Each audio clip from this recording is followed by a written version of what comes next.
ஹல்லேலூயா. கர்த்தருடைய பரிசுத்த நாமத்திற்கு மகிமை உண்டாவதாக. ஹல்லேலூயா. அப்படின்னா என்ன அர்த்தம் அப்படின்னா, இந்த வேதத்தினுடைய தெய்வமாகிய கர்த்தரை ஸ்தோத்தரிக்கிறேன், மகிமைப்படுத்துகிறேன் என்று சொல்லி அர்த்தம். இந்த நாளினுடைய செய்திக்கு நேராக நம்ம செல்வோம். நீதிமொழியின் புஸ்தகம் 14ஆம் அதிகாரம் 2வது வசனத்தினுடைய முதல் பகுதியை மாத்திரம் வாசிக்கலாம். நிதானமாய் நடக்கிறவன் கர்த்தருக்கு பயப்படுகிறான். Whoever fears the Lord walks uprightly. கடந்த செய்தியில் நான் உங்களோடு கூட நிதானமாய் நடத்தல் என்றால் கர்த்தருக்கு பயந்து உத்தமமாய் நடத்தல் என்ற அர்த்தம். அதாவது அவருடைய வழியிலே நடத்தல், அதுதான் அதனுடைய மீனிங் என்று பார்த்தோம். இந்த நாளிலே தேவனுக்கு முன்பாக உத்தமமாய் இரு என்ற தலைப்பின் கீழே இந்த செய்தியை உங்களோடு கூட பகிர்ந்து கொள்ளப் போகிறேன். Be blameless before God. கண்களை மூடும்.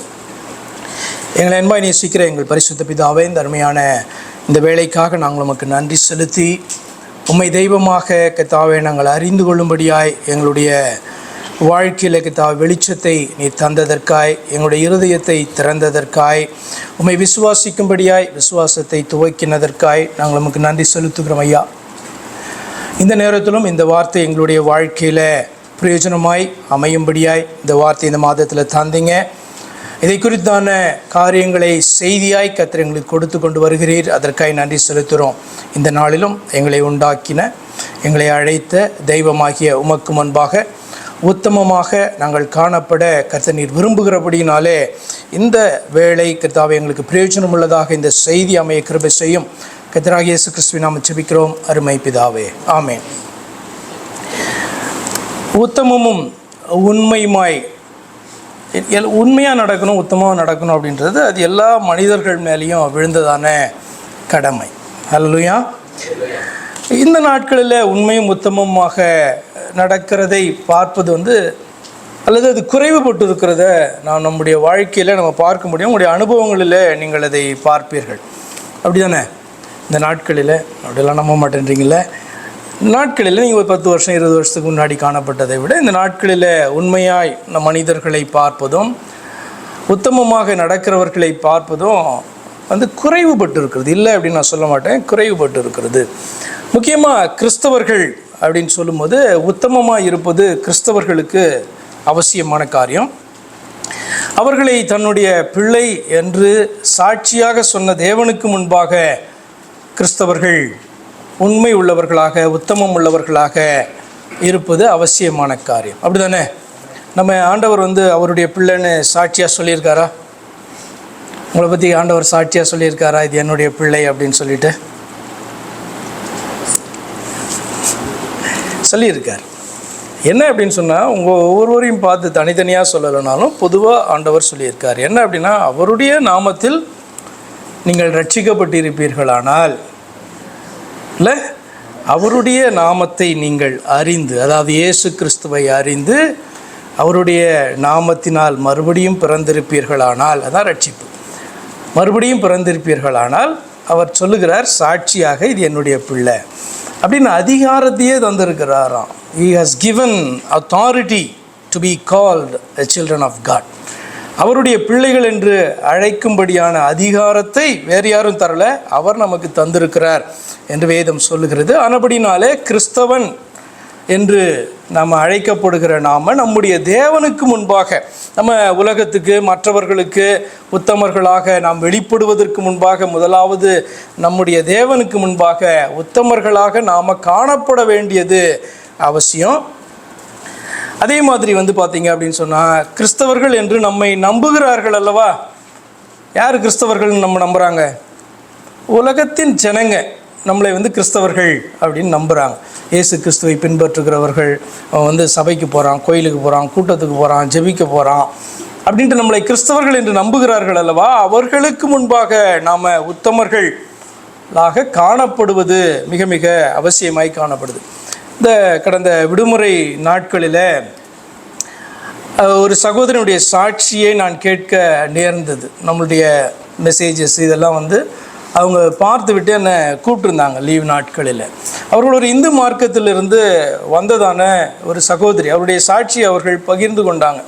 சில புலம்பல்கள் எல்லாம் அதில் காணப்பட்டது. ஆனால் அவருடைய சாட்சியை பகிர்ந்து கொண்டாங்க. அதாவது கிறிஸ்தவர்கள் நல்லவர்கள் என்கிறதான ஒரு எண்ணத்தோடு கூட அவர்கள் கர்த்தருக்கு பிரியமானவர்கள், மெய்யான தெய்வத்தை அறிந்தவர்கள். அப்படி ஒரு நம்பிக்கையில் அவர்கள் வந்து கிறிஸ்தவத்திற்குள் அவர்கள் வந்து அதற்கு பின்பாக சபைகளுக்கு போகும்போது தான் உள்ளே காணப்படுகிறதான அவர்கள் மற்றவர்கள் மேலே காண்பிக்கதான அந்த வெறுப்பு, அவர்களுக்கும் மற்ற உலக ஜனங்களுக்கும் பெரிய வித்தியாசம் இல்லை என்பதை பார்க்கலாம். அதை விட மோசமாக இருக்குது. அதனால் நான் வந்து ஏன் இதுக்கு வந்தேன், நான் வந்து பின்னிட்டு அதற்கு போயிடலாமா அப்படின்றது கூட எனக்கு சில நேரங்களில் தோன்றுகிறது உண்டு. ஆனால் நான் கிறிஸ்தவத்திற்குள்ளே வந்த பின்பு, வேதத்தை வாசித்த பின்பு, இதனுடைய தெய்வம் மெய்யான தெய்வம் என்பதை நான் அறிந்து கொண்டேன் அப்படின்ட்டு ஒரு சாட்சியை சொன்னாங்க. அவர்களுக்கு சில ஆலோசனையை நான் கொடுத்தேன். அதாவது ரோமர் 9:6 வந்து பார்த்திங்கன்னா, தேவனுடைய வசனம் அவமாய் போயிற்று என்று நம்ம சொல்லக்கூடாது. இஸ்ரவேலர்கள் எல்லாரும் இஸ்ரவேலர்கள் அல்ல என்று அங்கே எழுதப்பட்டிருக்கும். அதே போல் கிறிஸ்தவர்கள் என்று நீங்கள் எண்ணுகிற எல்லாரும் கிறிஸ்தவர்கள் அல்ல. அவர்கள் வேத வாக்கியங்களின் படி அவர்கள் நடக்கிறார்களா, விசுவாசிக்கிறார்களா, போதிக்கிறார்களா, அப்படியாக தெய்வத்தை அவர்கள் நம்புகிறார்களா என்றெல்லாம் நீங்கள் ஆராய்ந்து பார்த்து கொள்ளுங்கள். ஏன்னால் இன்றைக்கு உண்மையான தெய்வத்தை நீங்கள் அறிந்து கொண்டீங்க. எதுக்கு நான் இதை சொல்லுகிறேன் என்று சொன்னால், வெளியில் வந்து கிறிஸ்தவர்களை குறித்த பார்வை எவ்வண்ணமாக இருக்கிறது. ஆனால் கிறிஸ்தவத்திற்குள்ளே வந்த பின்பு அவர்களுடைய பார்வை மாறுகிற வண்ணமாக கிறிஸ்தவத்திற்குள் காணப்படுகிறதான கிறிஸ்தவர்கள் என்று அழைக்கிறவர்கள் இன்றைக்கு நடக்கிறார்களா அப்படி என்று சொல்லி நாம் தான் என்ன பண்ணணும், ஆராய்ந்து பார்த்து கொள்ள வேண்டும். அதே மாதிரி போன வாரம் ஒரு வேத உரையாடலை பார்த்து விட்டு ஒரு கமெண்ட் வந்து போட்டிருந்தார். அந்த கமெண்ட் என்ன அப்படின்னு சொன்னால், இந்த கிறிஸ்தவர்கள் வெளியும் சொல்லையுமாக உட்கார்ந்து கொண்டு வாயை வைத்தே பிழைக்கிறார்கள், அவர்களுக்கு ஒரு உழைப்புமே கிடையாது, நல்ல தொழில் இது. என்ன தொழில்? போதிக்கிறதான தொழில் நல்ல ஒரு தொழிலாக இருக்கிறது. ஆனால் இந்து மார்க்கத்தில் பார்க்கும் பொழுது அவர்கள் கைகளினாலே வேலை செய்து, அதாவது துறவிகளை குறித்து அவர் பேசுகிறான்னு சொல்கிறேன். காடு மலை அங்கெல்லாம் ஏறி போய் கஷ்டப்பட்டு அவர்கள் என்ன பண்ணுறாங்க, பிழைக்கிறார்கள். ஆனால் கிறிஸ்தவர்கள் வெள்ளையும் சொல்லையுமாய் அமர்ந்து கொண்டு ஜனங்களை வாயினாலே ஏமாற்றி கொண்டிருக்கிறார்கள் என்று அவர் சொன்னார். அது அவருடைய பார்வை. எனக்கு என்னை குறித்து சொன்னதுனால கொஞ்சம் கஷ்டமாக இருந்தது. ஆனால் யோசித்து பார்க்கும்போது அவர் சொல்லுகிற காரியத்தில் உண்மை இருக்கிறது என்பதையும் நீங்கள் புரிந்து கொள்ள வேண்டும். இப்போ தான் கொஞ்ச நேரத்துக்கு முன்னாடி ஆலோசனை வேளையில் வந்து நம்ம பார்த்தோம்ல, நீங்கள் என்ன பண்ணணும், வஞ்சிக்கப்படாதபடிக்கு ஜாக்கிரதையாக இருங்க அப்படின்னு சொல்லிட்டு. இந்த பைபிளுக்கு வந்து நிறைய வந்து இந்த ஸ்கிரிப்சர் இருக்குல்ல, இதுக்கு நிறைய வார்த்தைகள் உண்டு. வேத வார்த்தைகள், கர்த்தருடைய வார்த்தைகள், ஆவியும் ஜீவனுமாய் இருக்கிறவைகள், வேத பிரமாணம், இப்படிலாம் நிறைய வார்த்தைகள் அதற்கு காணப்பட்டது. இன்றைக்கி புதுசான ஒரு வார்த்தை ஆலோசனை எடுத்தான் சகோதரி சொன்னாங்க. என்ன வார்த்தை? பாம் டிடெக்டரா? இது பாம் டிடெக்டர். அர்த்தம் என்ன அப்படின்னு சொன்னால், நம்முடைய ஆத்மாவை எது சேதப்படுத்தும் என்பதை நீங்கள் வேத வசனத்தை அறிந்தீர்கள் என்று சொன்னால், நம்பினீர்கள் என்று சொன்னால், இது காண்பித்து கொடுக்கும். உங்களுடைய வாழ்க்கைக்குள்ளாய் கடந்து வருகிறதான உங்களுடைய ஆத்மாவை சேதப்படுத்தக்கூடிய, உங்களுடைய எதிர்காலத்தை சேதப்படுத்தக்கூடிய, உங்களுடைய வழியை சேதப்படுத்தக்கூடிய காரியங்களை இது பாம் டிடெக்டரை போல காணப்பட்டு உங்களுக்கு உதவி செய்யும் என்று சொன்னார்கள். சரி, வார்த்தைக்கு நேராக போவோம். எதற்கு நான் இந்த சாட்சியை நான் உங்களுக்கு சொன்னேன் என்று சொன்னால், மற்றவர்களுடைய வெளியில் இருக்கிறவருடைய பார்வை எப்படி காணப்படுது. அப்போ உத்தமர்கள் என்று சொன்னால் தேவனுக்கு முன்பாக உத்தமவர்களாக நம்ம இருக்க வேண்டும். கிறிஸ்தவர்கள் என்று சொல்லும்போது மற்றவர்களுக்கு முன்பாக, நம்மை கிறிஸ்தவன் என்று நம்புகிறவர்களுக்கு முன்பாக நாம் உத்தமர்களாக வாழ வேண்டியது அவசியமாய் காணப்படுகிறது. சங்கீத புஸ்தகம் 119வது சங்கீதத்தில் முதல் வசனத்தில் இப்படி வாசிக்கிறோம், கர்த்தருடைய வேதத்தின்படி நடக்கிற உத்தம மார்க்கத்தார் பாக்கியவான்கள். ஹல்லேலூயா. அதே மாதிரி வந்து பார்த்திங்கன்னா, இந்த கிறிஸ்தவ மார்க்கத்துக்கு நிறைய பேர் வந்து வேதத்தில் காணப்படுகிறது. நீதியின் மார்க்கம், புதிதும் ஜீவனுமான மார்க்கம், தேவனுடைய மார்க்கம், சத்திய மார்க்கம், விசுவாச மார்க்கம், இதெல்லாம் வேதத்தில் இருக்குது. நீங்கள் எடுத்து வாசித்து பார்த்தீங்கன்னா தெரியும்.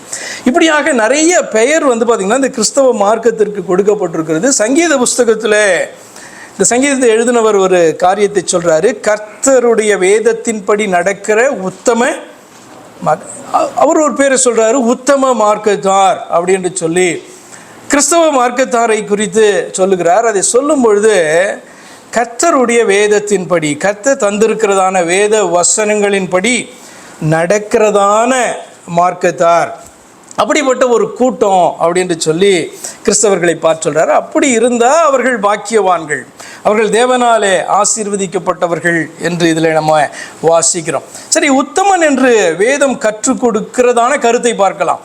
உலகம் பார்த்திங்கன்னா ஒருவனை உத்தமன் என்று, உண்மை உள்ளவன் என்று சொல்லுகிறதற்கு பார்த்திங்கன்னா அது வச்சிருக்கிறதான அந்த அளவுகோல் ஸ்கேல் வித்தியாசமாய் காணப்படலாம்.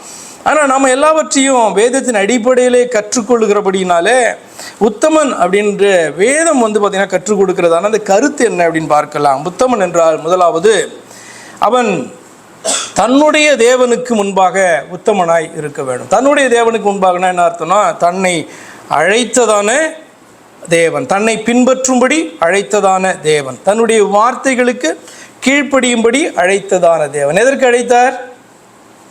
அவர் இருக்கிற இடத்துக்கு நம்மளை கொண்டு போகும்படியா, சிம்பிளாக சொல்லணும்னா பரலோகத்துக்கு, சொர்க்கத்துக்கு கொண்டு போகும்படியா, மறுமையில் நித்திய வாழ்வை கொடுக்கும்படியாக அழைத்தார். அப்படி ஏதாவது அழைத்த தெய்வம் உண்டா அப்படின்னு நீங்கள் பார்த்தீங்கன்னா இயேசு கிறிஸ்துவை அன்றி அப்படி ஒரு தெய்வத்தை நீங்கள் வேதத்திலும் பார்க்க முடியாது, மற்ற புராணங்களிலும் பார்க்க முடியாது. நம்மளை அழைத்து என்னை பின்பற்றி வா, உனக்கு இப்படிப்பட்ட ஒரு வாழ்வை தருவேன் என்று அழைத்ததான அந்த தெய்வத்திற்கு முன்பாக நாம் உத்தமர்களாக நம்ம காணப்பட வேண்டும் என்பது தான் முதல் முக்கியம். இது பார்த்தீங்கன்னா ஆதியாகம புஸ்தகம் 17ஆம் அதிகாரத்தில் 1வது வசனத்தில் கர்த்தர் ஆபிரகாமை அழைத்த போது அவனிடத்தில் ஆண்டவர் பேசின அநேக காரியங்களிலே இதுவும் ஒன்று. 17:1 நம்ம வாசிக்கலாம். ஆண்டவர் அழைத்தவர்களுக்கு கொடுத்த கட்டளையாக கூட நீங்கள் இதை எடுத்துக்கொள்ளலாம். ஆபிரகாம் 99 வயதான போது கர்த்தர் ஆபிரகாமுக்கு தரிசனமாகி, நான் சர்வ வல்லமையுள்ள தேவன். நம்ம கர்த்தர் என்று சொல்லுகிறோமே, இன்று இயேசுவானவரை கர்த்தர் என்று சொல்லுகிறோமே, அப்போ அவருக்கு பேர் இயேசு அப்படின்னு தெரியாது, ஆனால் கர்த்தர் என்று சொல்லப்பட்டிருக்கிறது. அவர் ஆபிரகாமுக்கு தரிசனமாகி அவர் சொல்லுகிறார், நான் யார் என்று சொன்னால் சர்வ வல்லமையுள்ள தேவன் என்று தன்னை குறித்து சொல்லிவிட்டு, நீ எனக்கு முன்பாக நடந்து கொண்டு உத்தமனாயிரு, எனக்கு முன்பாக நீ வாழ்ந்து கொண்டு இருக்கிறாய், என்னுடைய கண்களுக்கு முன்பாக நீ வாழ்ந்து கொண்டு இருக்கிறாய், உன்னிடத்தில் நீ மறைப்பதற்கு ஒன்றுமில்லை, எல்லாம் எனக்கு தெரியும், ஆனபடினாலே எனக்கு முன்பாக நீ வாழ்கிற இந்த வாழ்க்கையானது அது உத்தமமாக இருக்க வேண்டும் என்று சொல்லி, பிளேம்லெஸ் என்று சொல்லி ஆண்டவர் என்ன பண்ணார், அவனுக்கு ஒரு கட்டளையை கொடுத்தார். அந்த ஒரு மனுஷனுக்கு தானே அப்படின்னு பார்த்தீங்கன்னா, அதற்கு பின்பாக கர்த்தர்கள் பல ஆயிரம் கோடி ஜனங்களாக மாறின பின்பு, பல லட்சங்களாக மாறின பின்பு இஸ்ரவேல் ஜனங்களிடத்தில் ஆண்டவர் உபாகமம் 18ஆம் அதிகாரம் 13வது வசனத்தில் அதை பார்த்தீங்கன்னா வைக்கிறார், பிரமாணமாக வைக்கிறார். 18:13 உன் தேவனாகிய கர்த்தருக்கு முன்பாக நீ உத்தமனாய் இருக்க கடவாய் என்று சொல்லி ஒரு கூட்டத்தை பார்த்து ஆண்டவர் சொல்கிறாரு. நம்மை பார்த்தும் ஆண்டவர் சொல்லுகிற, அவரால் அழைக்கப்பட்டு அவரை ஏற்றுக்கொண்டதான எல்லா ஜனங்களை பார்த்து ஆண்டவர் சொல்லுகிறதான ஒரு காரியம், உன் தேவனாகிய கர்த்தருக்கு முன்பாக நீ உத்தமனாய் இருக்க கடவாய், பிளேம்லெஸ்ஸாக இரு அப்படின்றார். அர்த்தம் என்ன தெரியுமா? அவருடைய பார்வையில் அவர் நம்மை நோக்கி பார்க்கும்போது நம்முடைய இருதயத்தை அவர் ஆராயும் பொழுது அதிலே குற்றம் காணப்படக்கூடாதான். நம்முடைய இருதயத்தில் நம்முடைய இருதயம் நம்மளை குற்றப்படுத்துகிறதாக, குற்றவாளிகளாக நாம் இருப்போம் என்று சொன்னால், நாம் ஆண்டவருடைய சமூகத்தில் நாம் விழுந்து, ஆண்டவரே நான் இந்த தவறை செய்துவிட்டேன் என்று அவரிடத்திலே மன்னிப்பை பெற வேண்டும். மன்னிப்பை பெற்றதான அப்படிப்பட்ட ஆத்மாவை தான் கர்த்தர் குற்றமற்றதான ஆத்மாவாக அவர் பார்க்கிறார். அப்போ இது ஒரு மனிதனுக்கு கடினம் தான். இப்போ ஏவாளை குறித்து கூட ஆலோசனை வேளையில் சகோதரி சொல்லும்போது, ஏவாளிடத்தில் ஆண்டவர் கேட்கும்போது, இந்த சர்ப்பம் என்னை வஞ்சித்து விட்டது அப்படின்னு சொன்னான். It's one way of saying it, ஒரு விதத்தில் சொல்லுகிறதான காரியம். இன்னொரு காரியம் என்ன, நான் கர்த்தருடைய வார்த்தையை மீறினேன் அல்லது சர்ப்பத்தால் வஞ்சிக்கப்பட்டேன், நான் சர்ப்பத்தால் வஞ்சிக்கப்பட்டேன் அப்படின்றது கொஞ்சம் சரியாக இருக்கும்ல. சர்ப்பம் என்னை வஞ்சித்தது அப்படின்னு சொல்வதை பார்க்கலாம். அதில் என்ன அப்படின்னா, மற்றவர்களை குற்றப்படுத்துகிறதான காரியம், என்னிடத்துல காணப்படுகிறதான குற்றத்தை, நான் விழுந்திருக்கிறதான நிலையை நான் உணர்ந்தேன் என்று சொன்னால், அது தவறு என்று சொன்னால், நான் எப்படி தான் சொல்லணும், நான் தவறு செய்து விட்டேன், நான் வஞ்சிக்கப்பட்டு விட்டேன், உம்முடைய வார்த்தைகளுக்கு முக்கியத்துவம் கொடுக்காதபடினால் நான் வஞ்சிக்கப்பட்டு விட்டேன் என்று சொல்லுகிறதான அந்த வார்த்தை காணப்படுது பார்த்தீங்களா. அந்த ஆத்துமா, அந்த இருதயமானது சீக்கிரமாக என்ன பண்ணும், கர்த்தர்ட்ட உப்புரவாகும், மனம் திரும்பும். ஏன்னா இது நம்முடைய பழக்கத்திலேயே காணப்படுது. இல்லை, காணப்படுகிறதா ஒரு கல் காணப்படுது, அதில் போய் இடிச்சிட்டு என்ன சொல்லுவோம்? அந்த கல் இடிச்சிருச்சுன்னு தானே சொல்லுவோம். கல்லை இடிச்சது இல்லையே, நாம் தானே போய் இடித்தோம் இல்லையா? அப்போ நம்முடைய அந்த பழக்க வழக்கத்திலேயே, அந்த பேச்சிலேயே, அந்த முறையிலேயே காணப்படுது. என்ன அப்படின்னு சொன்னால், மற்றதை குற்றப்படுத்துகிறதானே ஒரு காரியம் காணப்படுது, பார்த்தீங்களா? ஆனால் கர்த்தர் என்ன தெரியுமா எதிர்பார்க்கிறாரு? நாமிடத்திலே குற்றம் காணப்படுமானால், நம்முடைய இருதயம் நம்மளை குற்றவாளி என்று தீர்க்குமானால், தேவனுடைய சமூகத்திலே தைரியமாக நம்மளால் போக முடியாது. ஆனபடினாலே அவர் வைத்திருக்கிற வழிதான் மனம் திரும்புதல். இருதயம் நொறுக்கப்பட்டவர்களாய் தேவ சமூகத்திலே அவர் வைத்திருக்கிறதான அந்த வழியை, ஒரு சொல்யூஷன் வச்சிருக்காருல்ல, அதை ஏற்றுக்கொண்டு ஆண்டவரிடத்திலே மன்னிப்பு கேட்டு மனம் திரும்பி அந்த பாவத்தை விட்டு விடுகிறதான அந்த காரியம் தான் அவரிடத்திலிருந்து இரக்கத்தை நாம் பெறுகிறதான காரியமாக அது காணப்படுது. இப்போ ஆண்டவர் ஆபிரகாமுக்கு மாத்திரமல்ல, இஸ்ரவேல் ஜனங்களுக்கு மாத்திரமல்ல, இந்த வேத வாக்கியங்கள் எனக்கு கொடுக்கப்பட்டது, இதை நான் நம்புகிறேன் என்று சொல்லுகிற ஒவ்வொரு கிறிஸ்தவர்களுக்கும் சொல்லப்பட்டதான காரியம், உன் தேவனாகிய கர்த்தருக்கு உன்னை அழைத்த நீ யாரை தெய்வமாய் ஏற்றுக்கொண்டிருக்கிறாயோ அவருக்கு முன்பாக நீ உத்தமனாக நீ காணப்பட வேண்டும் என்று அவர் எதிர்பார்க்கிறார். வேதம் கட்டளை கொடுக்கிறது. கர்த்தருக்கு பயந்து, அடுத்த பாயிண்ட், கர்த்தருக்கு பயந்து தன்னுடைய மனசாட்சிக்கு உண்மை உள்ளவனாய் இருக்கிறவன் தேவனுக்கு முன்பாக உத்தமனாய் இருக்கிறான். தேவனுக்கு முன்பாக உத்தமனாய் இருக்கிறதுனா என்ன அர்த்தம்னா, கர்த்தருக்கு பயந்து தன்னுடைய மனசாட்சிக்கு உண்மை உள்ளவனாய் இருக்கிறவன் அவன் தேவனுக்கு முன்பாக உத்தமனாய் இருக்கிறான் என்று அர்த்தம். நீங்கள் நோவாவை குறித்து வாசித்திருப்பீங்க. அவனை குறித்து நீங்கள் வேதத்தில் வாசிக்கும் போது அவனை குறித்து சாட்சி இப்படியாய் காணப்படுது. ஆதியாகமம் 6:9 நோவாவினுடைய வம்ச வரலாறு. இந்த நோவா என்கிறதான இந்த மனுஷன் தன் காலத்தில் வாழ்ந்து கொண்டிருந்த, அதாவது இருந்தவர்களுக்குள்ளே நீதிமானும் உத்தமனுமாய் இருந்தான். நோவா தேவனோடே சஞ்சரித்து கொண்டிருந்தான். டிரான்ஸ்லேஷன், ஆங்கில டிரான்ஸ்லேஷனில் just or righteous or perfect இப்படிலாம் நீங்கள் வேதத்தில் வாசிக்க முடியும்.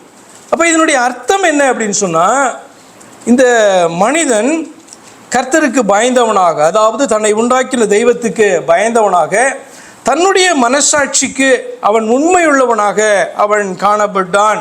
அதுதான் உத்தமன் என்று ஆண்டவர் சொல்லுகிறதான காரியம்.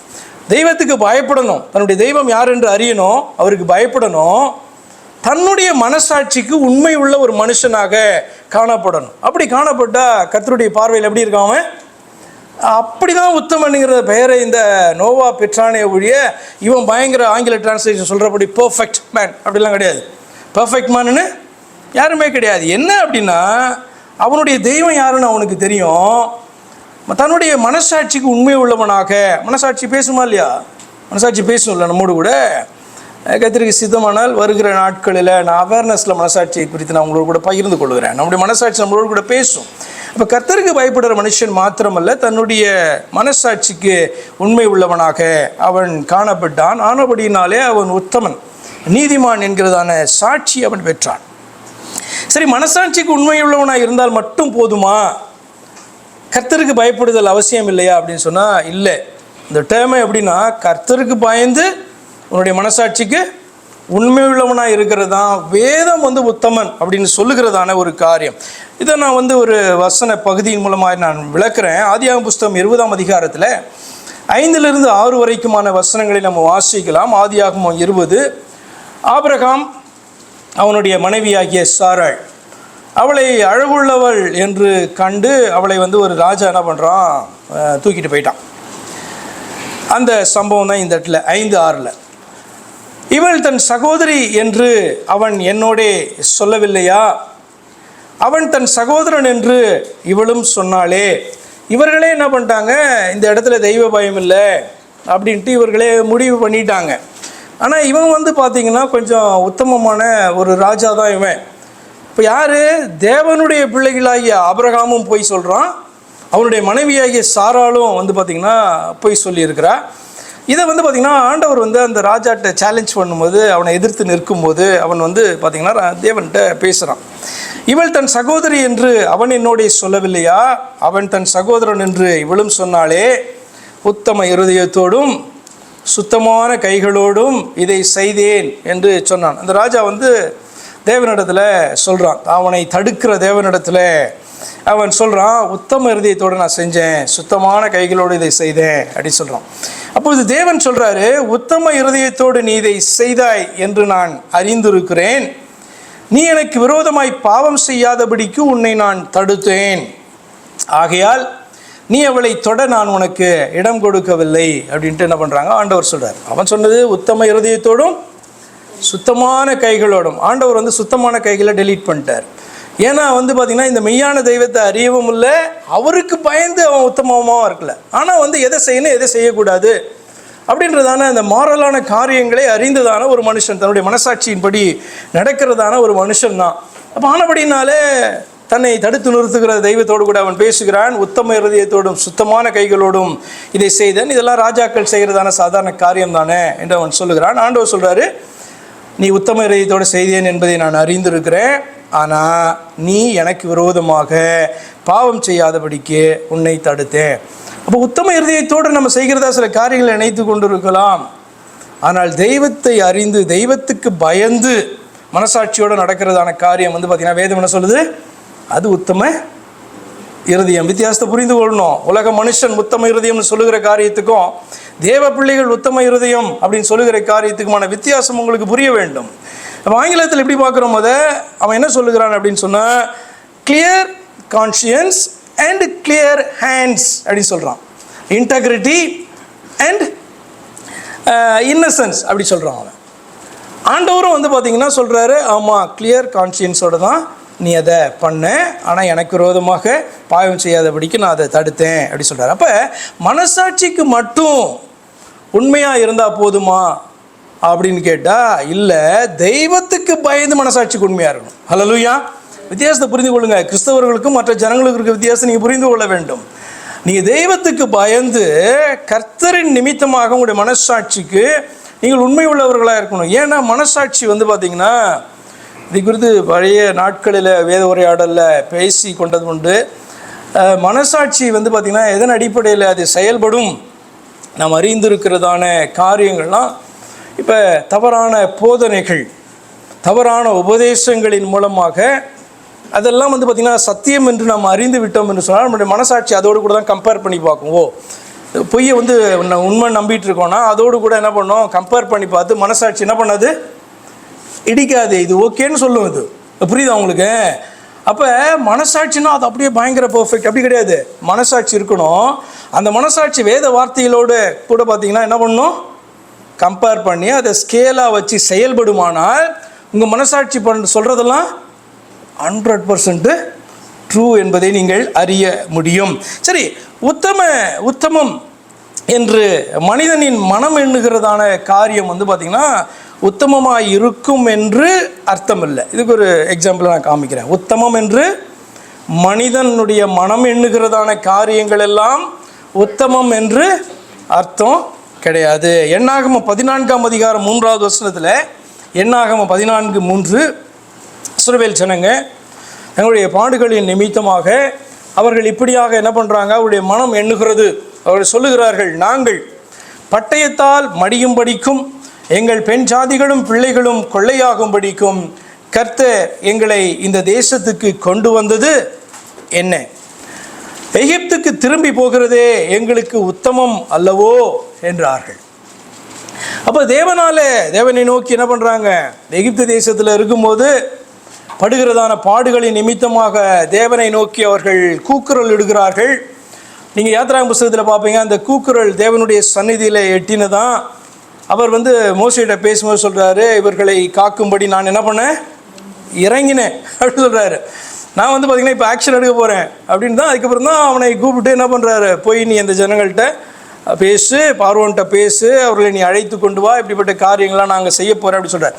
அப்போ தேவனை நோக்கி கூக்குரலிட்டதான ஒரு ஜனம் அவருடைய சத்தத்தை கேட்டு அவருடைய பிதாக்களுக்கு செய்த உடன்படிக்கை நினைவு கூர்ந்து அவர்களை மீட்டெடுத்து வந்ததான அந்த தேவனை புகழ்ந்து பாடிக்கொண்டு வந்ததான ஜனம் இன்றைக்கு பாடுகளை காண்கிறதான போது அவர்கள் சொல்லுகிறார்கள், இந்த கர்த்தர் எங்களை இந்த தேசத்துக்கு ஏன் கொண்டு வந்தார், ஏன் இப்படியாக என்னை கிறிஸ்தவனாக மாற்றினார், இந்துவாக இருந்தாலே பரவாயில்லையே என்று சொன்னதான அந்த சகோதரி போல. ஏன் என்று சொன்னால் அவர்கள் வெளியிலிருந்து பார்த்ததான கிறிஸ்தவம் வேற, கிறிஸ்தவத்திற்குள்ளே வந்து பார்த்தபோது கிறிஸ்தவர்களுடைய சாட்சி வேறாய் காணப்படுகிறது.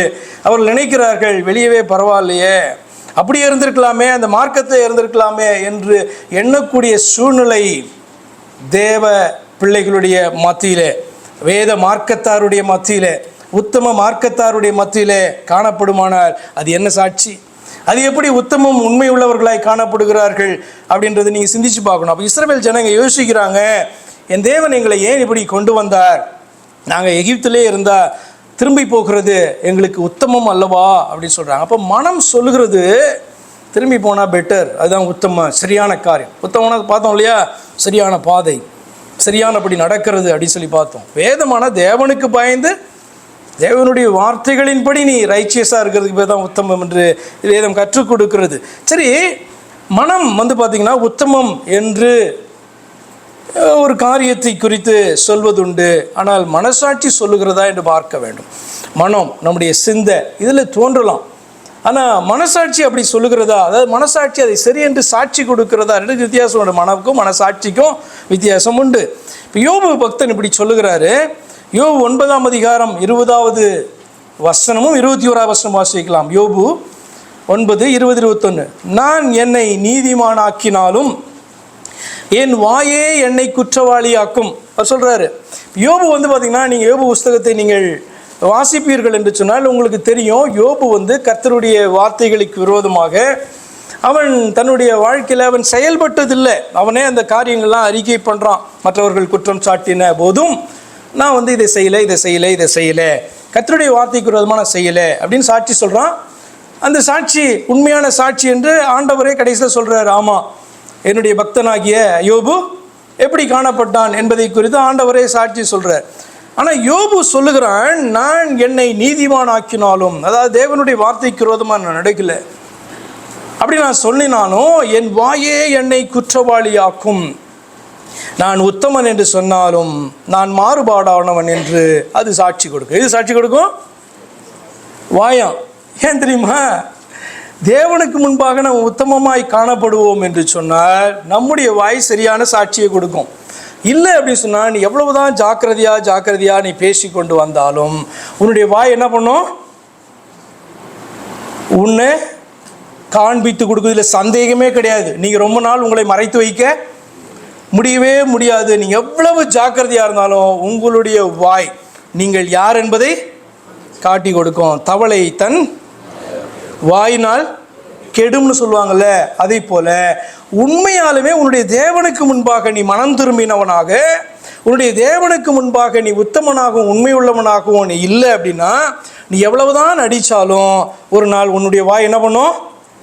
உன்னை காட்டி கொடுத்துரும், நீ யார் என்பதை காட்டி கொடுக்கும். அதனால நான் அடிக்கடி சொல்லுவேன், நீங்கள் அதிகமாக பேச வைங்க. இந்த பாஸ்டர்ஸ் இருக்காங்களே, உங்களுக்கு கற்றுக் கொடுக்குறவர்கள், இவர்களெல்லாம் நிறையா நீங்கள் பேச வைங்க. பைபிளில் கூட இருக்கும். என்ன அப்படின்னா, உனக்குள்ளே இருக்கிறதான ஆவியை, எந்த ஆவி உன்னை நடத்துகிறது என்பதை குறித்து நீ அறிய வேண்டுமானால் நீ என்ன பண்ணணும்? அறிக்கை பண்ணனா தெரிஞ்சிடும்.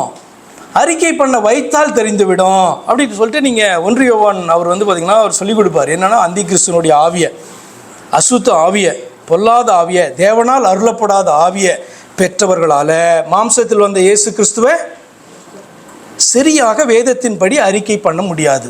அப்படி அறிக்கை பண்ண முடியல அப்படின்னு சொன்னால் அவர்கள் நிச்சயமாக தேவாவியை பெறாதவர்கள் என்று பார்த்திங்கன்னா, தேவாவியை எப்படி நீ வகையறுக்கலாம், எப்படி கண்டுபிடிக்கலாம், யாரிடத்துல என்ன ஆவி இருக்கிறது எப்படி தெரிய வைக்கலாம்னா, அமைதியாக கம்முன்னு உட்காந்துருந்தாலும் கண்டுபிடிக்க முடியாது, தூங்கிட்டு இருந்தாலும் கண்டுபிடிக்க முடியாது, லேசாக பார்த்து கேர்ஃபுல்லாக யோசித்து பேசினாலும் கண்டுபிடிக்க முடியாது. நல்லா பேச வச்சிங்கன்னா, முக்கியமாக வேதத்தை குறித்தான காரியங்களை டிஸ்கஸ் பண்ணுங்கள், வேத உரையாடலுக்கு அழைங்க. வேதத்தை குறித்து நீங்களே வந்து பார்த்தீங்கன்னா எல்லா கதையும் பேசிட்டு அப்படி வேத காரியங்களை குறித்து பேச ஆரம்பிங்க. அதுக்குள்ளே வேறு ஆவி இருந்ததுன்னா நீங்கள் அதை கண்டுபிடித்து விடலாம். அப்போ இந்த வசனத்தில் யோபு என்ன கற்றுக் கொடுக்குறாருன்னு சொன்னால், வாசிக்கிறேன் பாருங்கள். நான் என்னை நீதிமானாக்கினாலும் என் வாயே என்னை குற்றவாளியாக்கும். நான் உத்தமன் என்று சொன்னாலும் நான் மாறுபாடானவன் என்று அது சாட்சி கொடுக்கும். நான் உத்தமன் என்றாலும் என் உள்ளத்தை அறிவேன். இந்த வார்த்தைகள்லாம் நீங்கள் எங்கேயோ கேட்ட மாதிரி இருக்கும். நியூ டெஸ்டமெண்ட்டில் கூட பவுல் அப்போஸ்தலன் சொல்லுவார், தன்னை குறித்து அவர் பேசும்போது, என்ன நான் அறிவேன், நான் பார்த்திங்கன்னா எனக்கு தெரிஞ்சு யாதொரு குற்றத்தையும் நான் செய்யலை அப்படின்னாலும் நான் நீதிமான் ஆகிறதில்லை. என்னை நியாயம் விசாரிக்கிறவர் என்னிடத்தில் நான் யாதொரு குற்றத்தையும் அறியேன், ஆகையால் அதனால் நான் நீதிமான் ஆகிறதில்லை, என்னை நியாயம் விசாரிக்கிறவர் கர்த்தர். அது மாதிரியான ஒரு வார்த்தை தான். என்னன்னா, நான் உத்தமன் என்றாலும், யோபுக்கு தெரியும் அவன் உத்தமன் என்று, நான் உத்தமன் என்றாலும் என் உள்ளத்தை நான் அறிவேன் இல்லை அறியேன். உள்ள தெரியாது என்ன இருக்கு, தெரியாது எனக்கு. அடுத்த நேரம் எப்படி பேசுவேன் தெரியாது. என் ஜீவனை அரோசிப்பேன். இதுதான் பார்த்தீங்கன்னா இந்த மனம் உத்தமம் என்று நம்மை குறித்து அல்லது ஒரு காரியத்தை குறித்து சொல்வதுண்டு. ஆனால் மனசாட்சி அப்படி சொல்லுகிறதா என்று என்ன பண்ணோம்? கர்த்தருக்கு பயந்து காணப்படுகிற ஒரு மனுஷனுடைய மனசாட்சி அது பொய்ய பேசாது, அதுக்கு தெரியும் உண்மை. ஏன்னா அது வேதத்தின் அடிப்படையில் தான் நியாயம் தீர்க்கிறதாய் காணப்படும். உனக்கெல்லாம் சப்போர்ட் பண்ணார், ஓ நம்மால் இது இவனுக்குள்ளே தான் நம்ம காணப்படுறோம், அப்படிலாம் சப்போர்ட் பண்ணாது, அது தேவனுக்கு தான் சப்போர்ட் பண்ணோம். சரி, அடுத்ததாக தேவனுக்கு முன்பாக உத்தமனாக இரு அப்படின்னா, இன் அதர் வேர்ட்ஸ், உன் தேவனாகிய கர்த்தருக்கு பயந்து உன் மனசாட்சி உன்னை குற்றப்படுத்தாமல் உண்மை உள்ளவனாயிரு என்று அர்த்தம். தேவனுக்கு முன்பாக உத்தமனாயிரு என்பதுதான் செய்தியின் தலைப்பு. அர்த்தம் என்ன? உன் தேவனாகிய கர்த்தருக்கு பயந்து உன் மனசாட்சி உன்னை குற்றப்படுத்தாமல் உண்மை உள்ளவனாய் இரு. பாதி மட்டும் எடுத்துக்கூட, என் மனசாட்சி என்னை குற்றப்படுத்தலை ஆனபடினாலே நான் உத்தமன், அப்படி கிடையாது. நான் தான் சொன்னேன், மனசாட்சி என்ன பண்ணும்? மனசாட்சி சூடுண்டு காணப்படலாம். தவறான போதனைகளின் நிமித்தமாக மனசாட்சி அதுக்கு ஒரு ஸ்கேலை வச்சு பார்த்தீங்க அப்படின்னு சொன்னால் கம்பேர் பண்ணலாம். ஆனால் எப்படி தான் காணப்படணும்? உன் தேவனாகிய கர்த்தருக்கு பயந்து உன் மனசாட்சி உன்னை குற்றப்படுத்தாமல் உண்மை உள்ளவனாக இரு என்று அர்த்தம். ஏன் தெய்வ பயத்தை சொல்கிறேன், கர்த்தருக்கு பயப்படுற காரியத்தை அங்கே நான் சொல்லுகிறேன் அப்படின்னா, மெய்யான தெய்வ பயம் மனிதர்களுக்கு உண்டாக வேண்டுமானால், இது நம்ம பிறக்கும் போதே வந்ததான கேரக்டரா தெய்வ பயம்? எத்தனை பேர் இப்படி நினைக்கிறீங்க? பிறக்கும் போதே எனக்கு இந்த தெய்வ பயம் என்பது வந்துருச்சு இருக்குது அப்படின்னு நினைக்கிறீங்களா? நோ. தெய்வ பயம் என்பது அப்படியே நம்முடைய இன்பில்ட்டாக வருகிறதான ஒரு காரியம் அல்ல. அப்போ மனிதர்களுக்கு தெய்வ பயம் என்பது உண்டாக வேண்டும். உண்டானால் மட்டும் போதாது, அது பார்த்திங்கன்னா மெயின்டைன் ஆகணும், சஸ்டெயின் ஆகணும். தெய்வ பயம் எனக்கு அட் ஒன் ஸ்டேஜ் வரலாம். அந்த வருகிறதான அந்த தெய்வ பயம் தொடர்ந்து நம்முடைய வாழ்க்கையில் இருக்க வேண்டுமானால் அதற்கு ஒரு ஆலோசனையை பார்த்திங்கன்னா அந்த தெய்வமே மனிதர்களுக்கு என்ன பண்ணார்? கொடுத்தார். தெய்வ பயம் மனிதனுக்கு இருக்கணும், சந்தேகமே கிடையாதுல்ல. ஆனால் தெய்வ பயம் பிறக்கும் போதே வந்துடாது. திடீர்னு வரும். ஒரு ஆக்சிடெண்ட்டை பார்த்தா வரும், ஒருத்தவங்க மறிச்சிட்டானா வரும், திடீர்னு பயங்கரமான வியாதியை பார்த்தா வரும், அங்கே இது போட்டாங்க அங்கே அது போட்டாங்க, அது அழியுது, இது வரும் இல்லை. அப்போ தெய்வத்தை நோக்கி பார்த்திங்கன்னா மனுஷன் என்ன பண்ணுவான்? இருதயத்தில் கூப்பிடுவான். அப்போ இதெல்லாம் தெய்வ பயம் என்றெல்லாம் வேதம் சொல்லலை. தெய்வ பயம் என்று சொன்னால் அது மனிதர்களுக்கு உண்டாக வேண்டுமானால், அது அப்படியே சஸ்டெயின் ஆக வேண்டுமானால், தொடர வேண்டுமானால் ஒரு ஆலோசனை தேவன் நமக்கு கொடுத்தார். அது என்ன அப்படின்னு சொன்னால், உபாகம புஸ்தகம் 17ஆம் அதிகாரம் 18-20 வரைக்கும் நீங்கள் வாசிக்கும் போது ஒரு ராஜாவுக்கு கொடுக்கப்படுகிறதான ஒரு ஆலோசனை, லீடர்ஸ்க்கு கொடுக்கப்படுகிறதான ஒரு ஆலோசனை, அதை வாசிக்கலாம். அவன் தன் சிங்காசனத்தின் மேல் வீற்றிருக்கும் பொழுது, இது பார்த்திங்கன்னா ஒரு ராஜாக்களுக்கு கொடுக்கப்படுகிறதான ஆலோசனை. அப்படின்னா ராஜாவுக்கு தானே அப்படின்னு எடுக்கக்கூடாது. ராஜானா என்ன அர்த்தம் அப்படின்னு சொன்னால், அந்த தேசத்தை ஆளுகை செய்கிறவன், எஜமான், குடும்பத்தினுடைய தலைவன், உலகத்தையே ஆளுகிறவனாக அவன் காணப்படலாம், ஒரு பிஸ்னஸ் ஹெட்டாக காணப்படலாம், சபையை நடத்துகிறவனாய் காணப்படலாம். எல்லாருமே அந்தந்த இடத்துல லீடர்ஸாக காணப்படுறாங்க. இப்போ இங்கே சொல்லும்போது இஸ்ரவேலின் மேல் ராஜா அப்படின்னா இஸ்ரவேலில் நடத்துகிறதான ஒரு மெய்ப்பன், லீடர் என்ற அர்த்தம். அவன் தன் சிங்காசனத்தின் மேல் வீற்றிருக்கும் போது அவனுடைய இருதயம் அவன் சகோதரர் பேரில் மேட்டிமை கொள்ளாமலும் கற்பனையை விட்டு வலதுபுறம் இடதுபுறம் சாயாமலும் இந்த நியாயப்பிரமாணத்தின் எல்லா வார்த்தைகளையும், அதாவது வேதத்தில் அவனுக்கு எழுதி கொடுக்கப்பட்ட, அவனுக்கு நான் நியமித்த அந்த வார்த்தைகளையும் இந்த கட்டளைகளையும் கை கொண்டு இவைகளின்படி செய்வதற்காக தன் தேவனாகிய கர்த்தருக்கு இவைகளின் படி செய்யணும் அப்படின்னு சொன்னால் முழு ஹൃதயத்தோட செய்யணும்னா என்ன பண்ணணும்? அடுத்து சொல்லப்பட்டிருக்கு, தன் தேவனாகிய கர்த்தருக்கு பயந்திருக்கும்படி. அப்படி பயந்திருக்கணும். ஆனால் பயந்திருக்கிறது எப்படி வரும் அப்படின்னு சொன்னால் திரும்ப அடுத்து சொல்லப்படுது, கற்றுக்கொள்ளும் பொருட்டு. அப்போ தேவனுக்கு பயந்திருக்கிறது கற்றுக்கொள்ளப்பட வேண்டும். தேவனுக்கு உண்மையாக பயந்திருக்கிறவன் என்ன பண்ணுவான்? அவருடைய வார்த்தைகளை கேட்கிறது மாத்திரமல்ல, அந்த வார்த்தைகளை அவன் செய்கிறவனாக, கை கொள்ளுகிறவனாக காணப்படும். எப்படி லிங்க் ஆகுதுன்றதை கவனிங்க. 20வது வசனம், அவன் லேவியராகிய ஆசாரியரிடத்தில் இருக்கிற நியாயப்பிரமாண நூலை பார்த்து தனக்காக ஒரு பிரதியை எழுதி தன்னிடத்தில் வைத்து கொண்டு. ஒவ்வொருவருக்கும் அந்த லீடர்ஸ் ஒவ்வொருவரும் தங்களுக்காக ஒரு பிரதியை என்ன பண்ணணும்? எங்கேயோ போய் ஏதோ புராண கதைகளை, மற்றவர்கள் எழுதின கதைகளை அல்ல. ஆண்டவர் சொல்றாரு, அவன் லேவியராகிய ஆசாரியரிடத்தில் இருக்கிற, நான் அவர்களிடத்தில் ஒப்பு கொடுத்திருக்கிறேன் அல்லவா, அவர்கள் வைத்திருக்கிறார்கள் அல்லவா, அந்த நியாயப்பிரமாண நூலை, அதாவது பைபிளை, இந்த புத்தகத்தை என்ன பண்ணணும்? பார்த்து. அப்படின்னா அர்த்தம் கண்டுபிடின்னு அர்த்தம். வேற எதையாவது எடுத்து பிரதி எடுத்துக்கிறேன்னு எடுக்கக்கூடாது. இந்த வேதத்தை பார்த்து அதை தனக்கென்று ஒரு பிரதியை எடுத்துக்கணும். எத்தனை பேர் பைபிள் வச்சுருக்கீங்க? எத்தனை பேர் உங்களுக்குன்னு இண்டிவிஜுவலாக பர்சனல் பைபிள் வச்சுருக்கீங்க? ஒன்று இப்படி இருக்கலாம், எழுதுனதான பைபிள், இல்லை இதுக்குள்ளார இருக்கலாம் டிஜிட்டல் பைபிள், இல்லை டேபு, இல்லை கம்ப்யூட்டர். எப்படியாவது பைபிள் உங்களுக்கான பிரதியை வச்சுருக்கீங்களா? இல்லைனா கர்த்தர் ஸ்பெசிஃபிக்காக உங்களை பார்த்தா பேசுகிறாரு, உனக்கான பிரதியை நீ இப்படி வை, எழுதி வச்சுக்கோ, இல்லை உன் பைபிளில் வை, மொபைலில் வை, டிஜிட்டல் வேர்ஷனாகவோ அல்லது எழுதப்பட்டதான இந்த வேர்ஷனாகவோ நீ நிச்சயமாக உனக்குன்னு ஒரு பிரதி என்ன பண்ணணும்?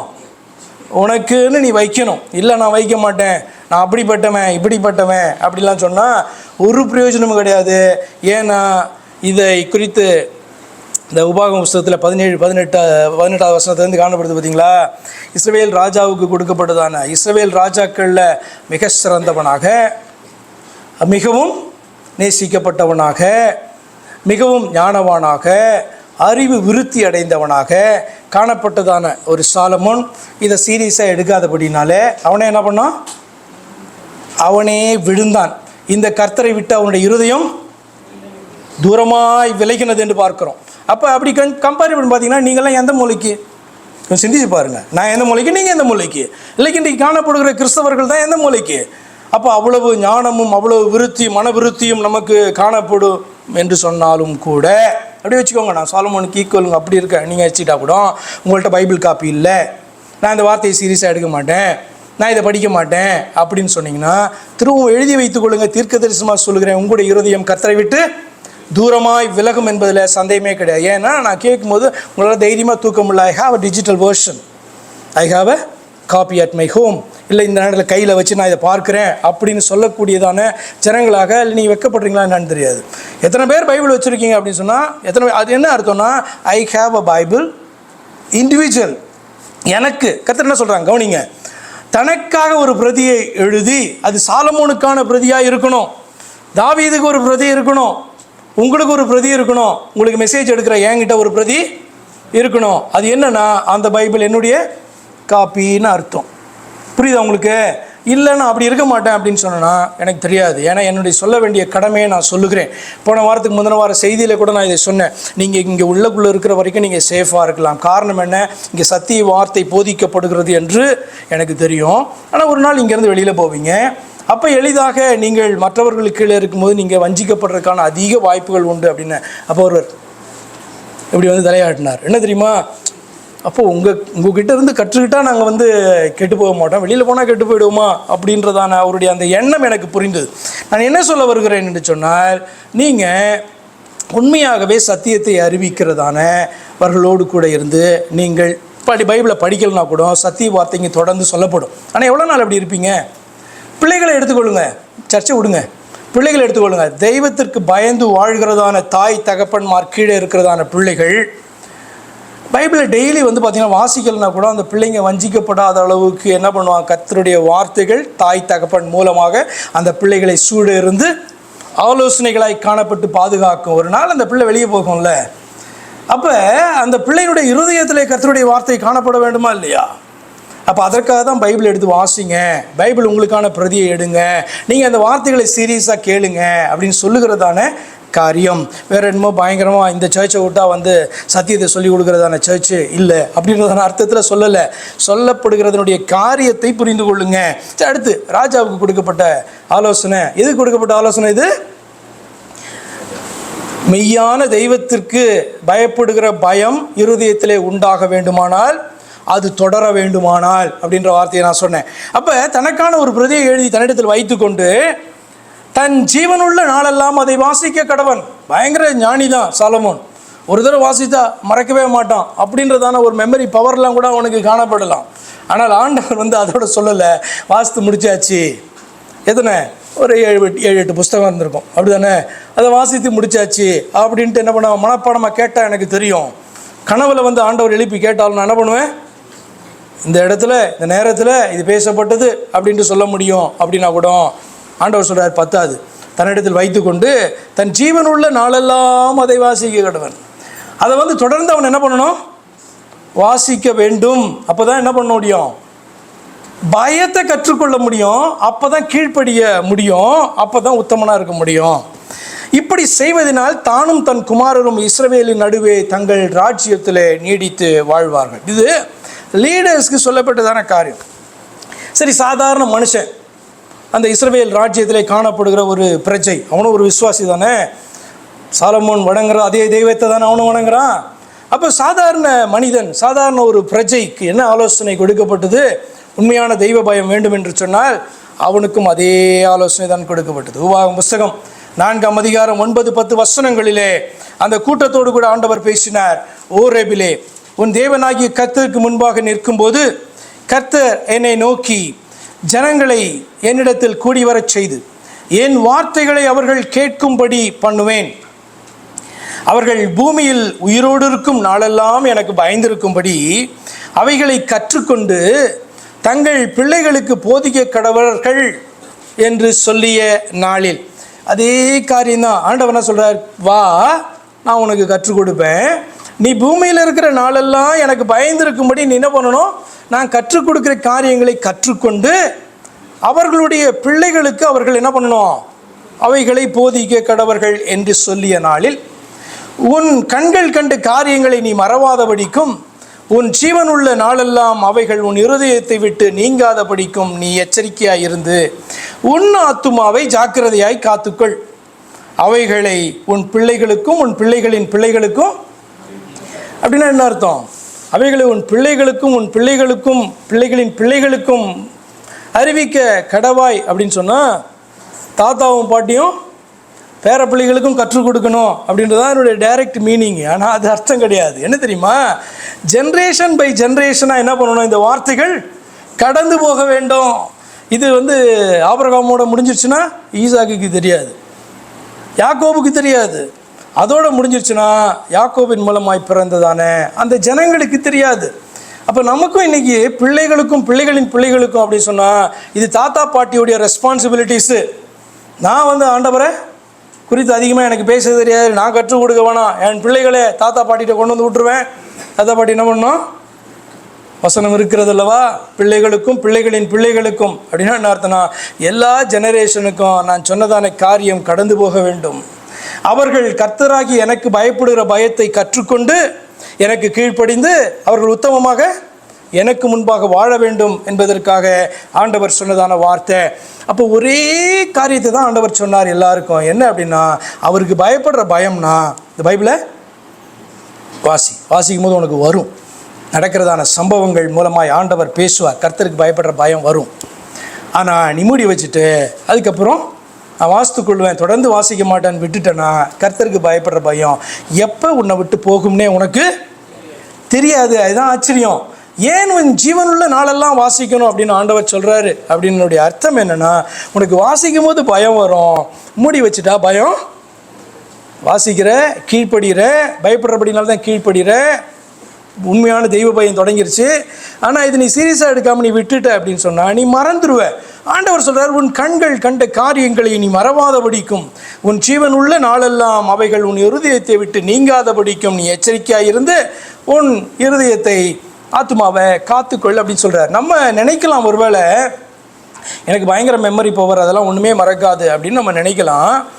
ஆனால் எளிதாக முக்கியமான காரியங்களை நம்ம என்ன பண்ணுவோம், மறந்துடுவோம். அதில் ஒன்று என்ன தெரியுமா, கர்த்தருடைய வார்த்தை எனக்கு தெரியும் என்று சொல்லி நினைத்து அதை தொடர்ந்து நான் வாசிக்க மாட்டேன், தியானிக்க மாட்டேன். கர்த்தர் பேச வேண்டிய காரியங்கள்லாம் என்கிட்ட பேசிட்டார் அப்படின்னு நினைப்பீங்கன்னா அவ்வளோதானே உங்கள்கிட்ட கர்த்தர் பேச வேண்டியது இருக்குது.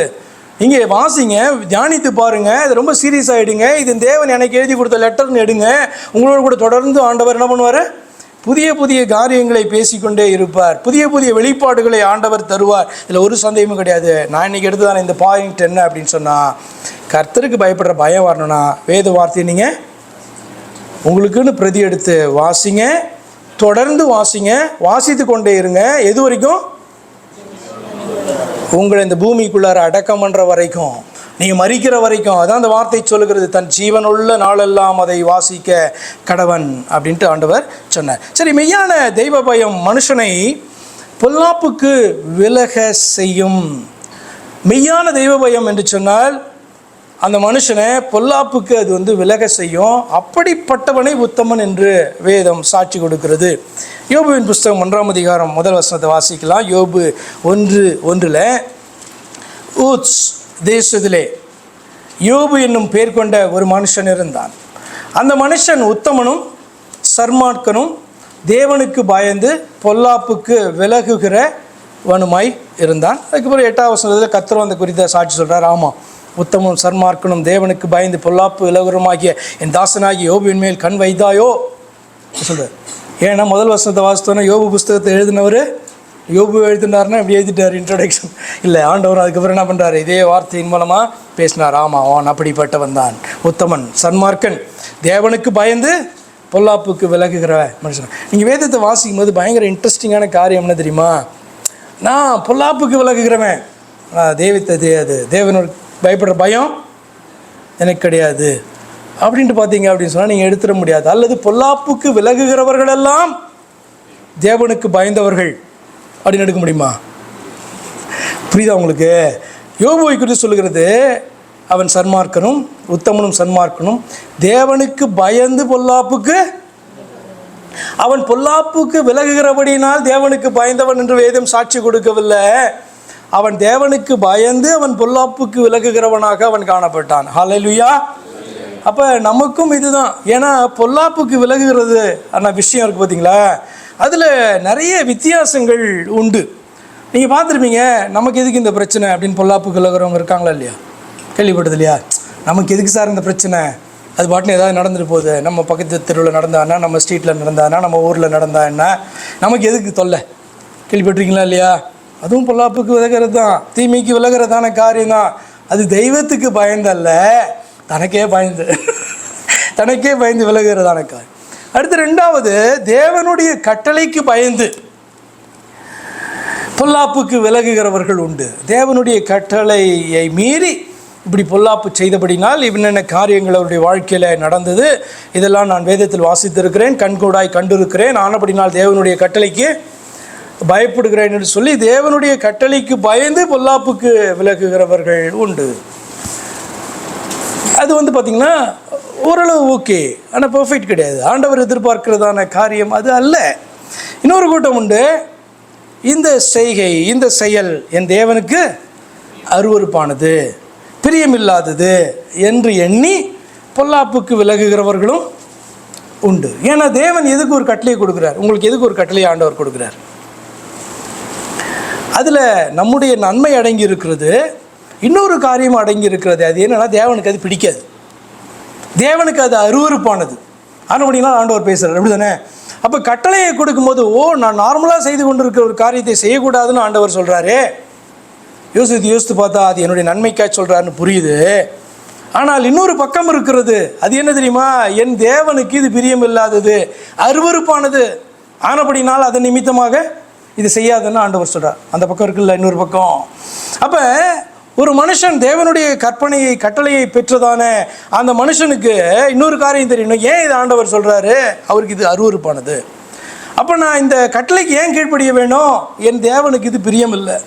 ஆனபடினாலே நான் பார்த்திங்கன்னா என்ன பண்ணுவேன்? இதை எண்ணி பொல்லாப்புக்கு விலகுவேன் என்று சொல்லி விலகுகிற மனுஷனாக இருக்கணும். அதுதான் இங்கே சொல்லப்பட்டிருக்கு யோபுவை குறித்து. அப்படிப்பட்டதான ஒரு மனுஷன் தான் அவன். என்ன அப்படின்னா, தேவனுக்கு பயந்து பொல்லாப்புக்கு விலகுகிற உத்தமனாக அவன் காணப்பட்டான்.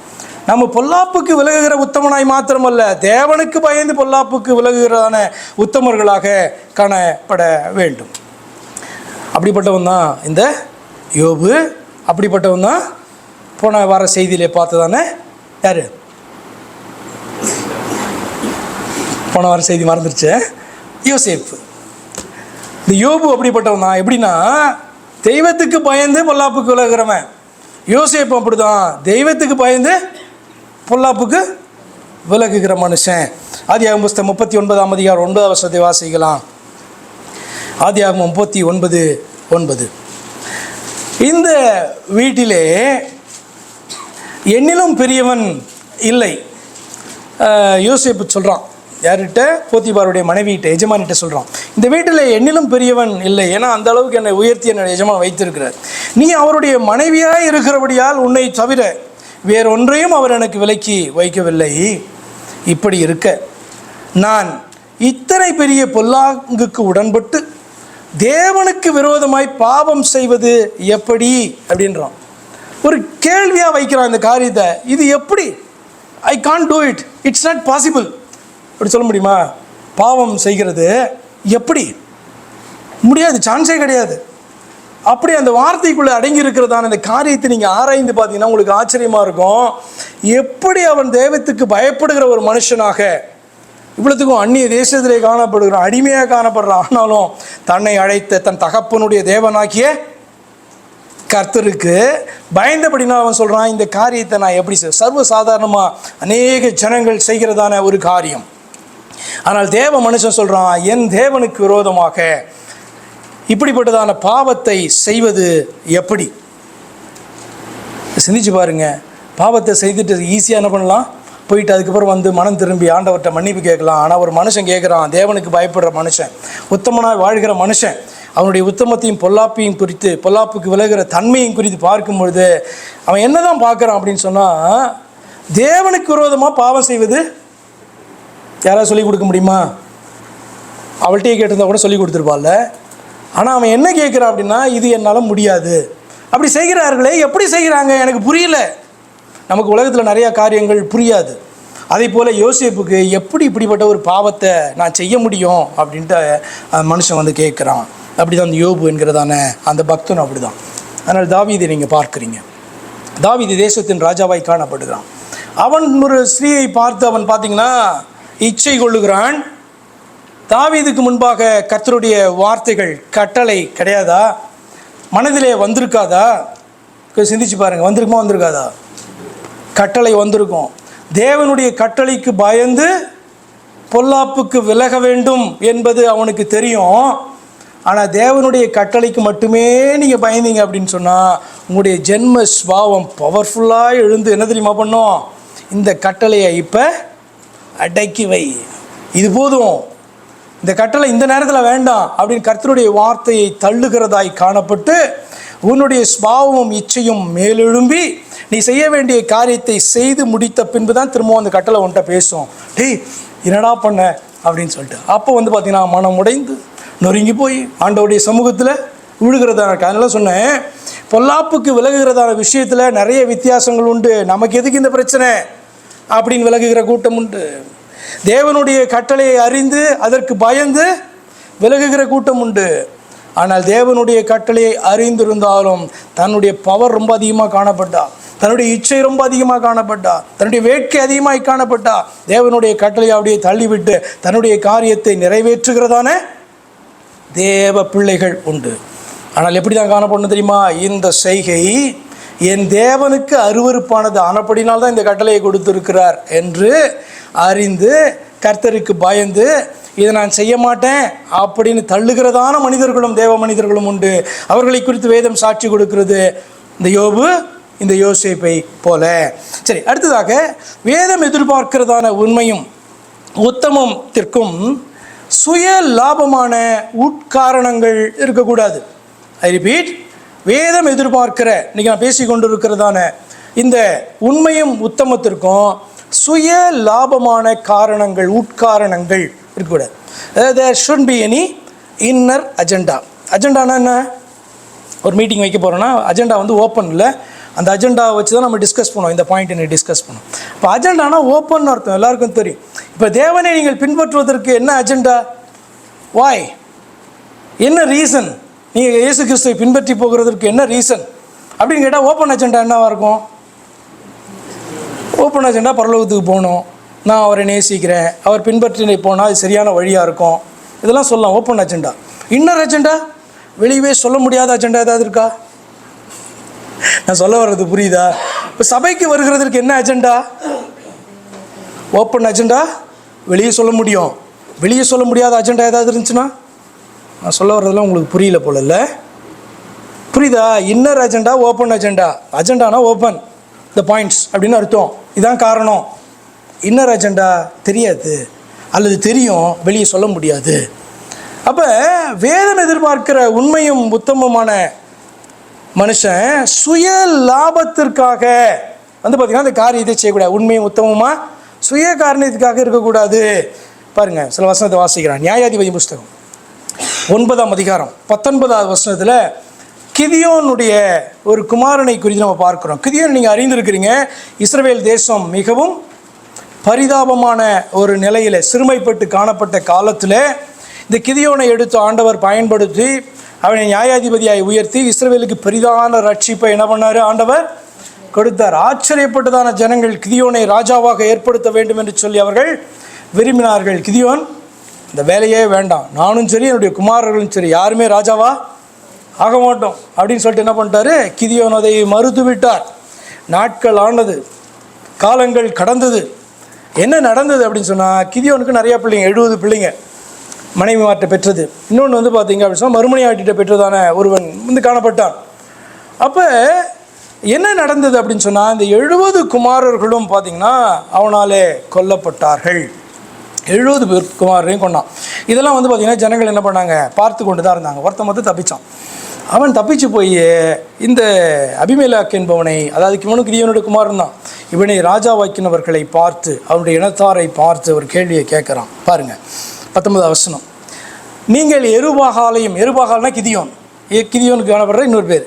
நீங்கள் எருபாகாலையும் அவன் குடும்பத்தாரையும் நன்மையாக நடத்தி அவர் கைகளின் செய்கைக்கு தக்கதாய் அவருக்கு செய்து இப்படி இந்நாளில் அவரையும் அவர் குடும்பத்தாரையும் நடத்தினது உண்மையும் உத்தமமாய் இருக்குமானால், அதாவது கிதியோனுடைய குமாரன் அபிமெலேக்கை ராஜாவாக ஏற்படுத்தி சந்தோஷப்படுகிறார்கள். அப்போ அதற்கு அவன் கேட்குறான், இது உண்மையும் உத்தமமான காரியமா?